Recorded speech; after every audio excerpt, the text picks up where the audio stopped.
26,000 চাকুরি বাতিল হলো কেন? সিপিএম বিজেপি জবাব দাও, এমনটাই স্লোগান তুলে মালদার মোথাবাড়িতে পথে নামলেন তৃণমূল ছাত্র যুব সংগঠনের সদস্যরা। কালিয়াচক 2 নং ব্লক তৃণমূল ছাত্র পরিষদ ও ব্লক যুব তৃণমূলের পক্ষ থেকে যৌথভাবে এক ধিক্কার মিছিল আয়োজন করা হলো মোথাবাড়ি এলাকায়।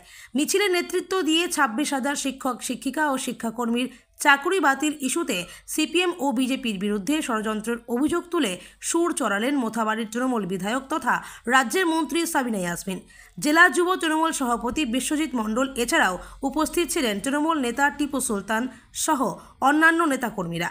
সংগঠনের উদ্যোগে প্রতিটি ব্লকে ব্লকে যে 26,000 শিক্ষকের প্যানেল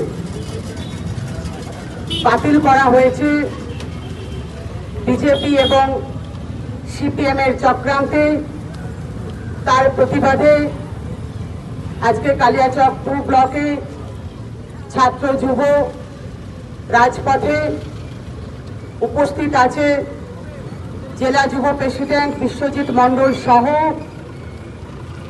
এই ব্লকের আমার ছাত্র যুবরা। আপনারা দেখেছেন যে কিভাবে সুপ্রিম কোর্ট, আমরা সুপ্রিম কোর্টের রায়কে চ্যালেঞ্জ জানাতে পারি না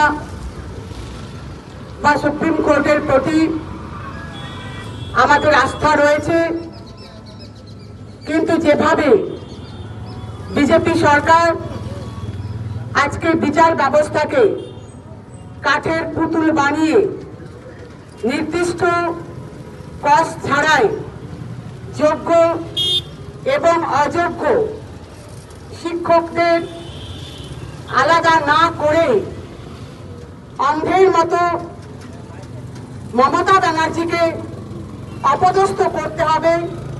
তৃণমূল কংগ্রেসকে, তৃণমূল যুব কংগ্রেস ও ছাত্র পরিষদ সম্মানীয় সভাপতি তহিদুর রহমান ও ছাত্রনেতা যারা রয়েছেন তাদের নেতৃত্বে আজকে 26,000 যে সমস্ত শিক্ষক শিক্ষিকাদের চাকরি গেছে যোগ্য, তাদের প্রতিবাদে এবং বিজেপি ও সিপিএম যৌথ চক্রান্তে যে তাদের যোগ্য শিক্ষক শিক্ষিকাদের যে চাকরি বাতিল হয়েছে তাদের প্রতিবাদে আমরা রাজপথে নেমে এক প্রতিবাদ সভা এবং ধিক্কার মিছিল আমরা আয়োজিত করলাম। এবং আজকে যেভাবে মোথাবাড়ি চৌরঙ্গিতে আমরা বিজেপি এবং সিপিএমের চক্রান্ত বাংলার মানুষের ক্ষতি করা এবং সারাদিন তাদের বাংলার মানুষকে কিভাবে বিভ্রান্তি করা যায়, বাংলার মানুষকে কিভাবে ক্ষতি করা যায়, তারা যে চক্রান্ত চালাচ্ছে, আজকে আমরা রাজপথে নেমে তার প্রতিবাদ জানালাম। আগামীতে বাড়ির দুয়ারে দুয়ারে মালদার মানুষের বাড়ি বাড়ি দুয়ারে দুয়ারে গিয়ে বিজেপি এবং সিপিএমের যৌথ চক্রান্তে ষড়যন্ত্রে যে বাংলার মানুষের দিনের পর দিন যে ক্ষতি হচ্ছে সেই সমস্ত বিষয়গুলো আমরা তুলে ধরব এবং যোগ্য শিক্ষক শিক্ষিকাদের পাশে আমাদের তৃণমূল কংগ্রেস দল, আমাদের মুখ্যমন্ত্রী মাননীয় মমতা বন্দ্যোপাধ্যায় সমস্ত রকমভাবে আছে। সেই বিষয়টাই আজকে আমরা এই প্রতিবাদ সভার মধ্য দিয়ে সমস্ত বিষয়টাই তুলে ধরব।